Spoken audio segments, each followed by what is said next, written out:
During the 2020-2021 school year, COVID closures and remote learning meant suspensions were down more than 90%, but the data show they still disproportionately affected Black students and students with disabilities. According to the Wake County school system, Black students accounted for 49.2% of all suspensions that year, even though they only make up 22.7% of the total student body. For Black male students, the disparity was even worse. They made up just 10.9% of total enrollment, but they accounted for 38.4% of all suspensions. Manage day to day. And School board member Monica Johnson-Hostler said that's unacceptable. You can bring me a decrease in numbers, but for me, as a Black woman, those Black students are still at the top of our list of being suspended.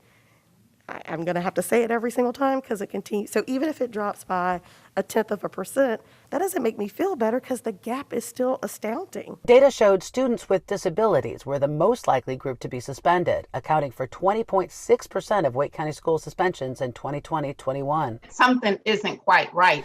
Letha Mohammed is executive director of the Education Justice Alliance. It's a nonprofit group that advocates for Black and brown students and their families. She said the district has a policy to review all suspension of students with disabilities. Are the policies that currently exist that are supposed to be a protection for students with disability actually being followed to ensure that those students aren't negatively impacted by suspensions?